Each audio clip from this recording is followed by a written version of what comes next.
리더스 에셋 TV 보험금융 뉴스 시간입니다. 이번 시간에는 2021년 상반기 보이스 피싱 사례를 좀 살펴보고요. 실제 피해 사례, 그리고 예방을 어떻게 해야 되는지, 그리고 실제 피해가 발생했을 때 어떻게 대응하면 되는지, 이런 내용들을 한번 살펴보도록 하겠습니다. 우선 피해 현황을 좀 보면요. 전년 동기 대비 전체 보이스피싱 피해액은 감소를 하였지만 메신저 피싱 피해는 급증하여 전체 피해액의 55%를 차지한다고 합니다. 특히 이렇게 자녀나 엄마, 이렇게 이제 가족을 사칭해 가지고 메신저를 통해서 이렇게 하는 경우들이 꽤 많이 발생하고 있고요. 저도 이런 카톡이나 문자를 가끔 받고 있습니다. 여러분들도 아마 그런 사례들이 좀 있으실 건데, 이 피해를 보시는 대부분은요 50대 이상이라고 합니다.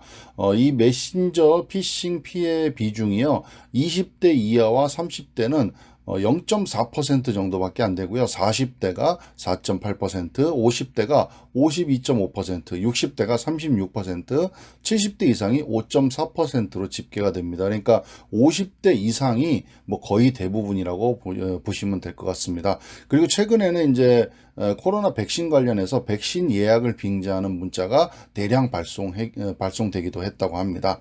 자, 이제 이렇게 피해 사례는요, 어떤 식으로 당하게 되냐면, 첫 번째는 신분증이나 계좌번호, 비밀번호 등 금융거래 정보를 요구를 하고요. 두 번째로 원격 조종 앱 및 전화 가로채기 앱 등 악성 앱을 설치하도록 하고, 세 번째, 피해자 휴대폰에 저장된 개인정보를 탈취하는 그런 방법으로 이렇게 보이스피싱을 진행한다고 합니다. 자, 그러면 우리가 피해를 안 당하는 게 가장 중요한데요.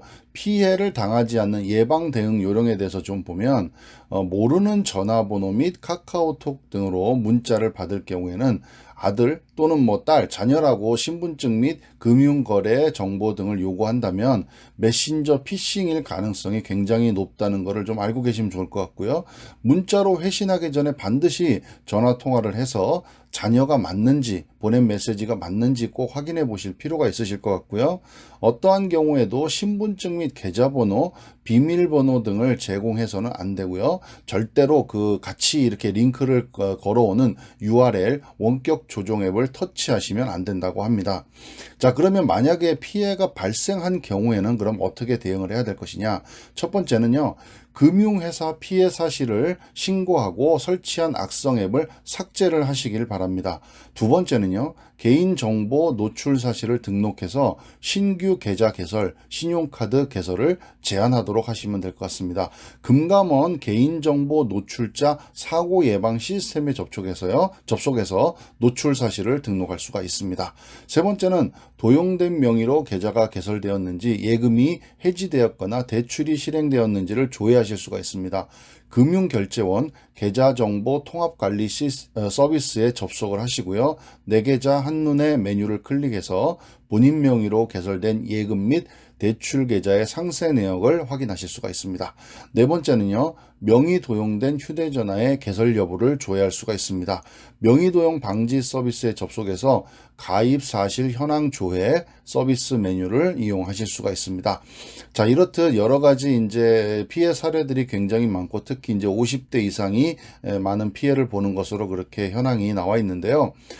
특히 이제 부모님들, 혹시 젊은 분들이 영상을 보고 계시다면 부모님들께 다시 한번 이런 것들 메신저 왔을 때 절대 클릭하거나 그쪽에 대응하지 않도록 그렇게 좀 주의를 주시면 좋을 것 같고요. 당하는 것보다 먼저 당하기 전에 예방하는 그런 노력들, 그게 꼭 필요할 것 같고요.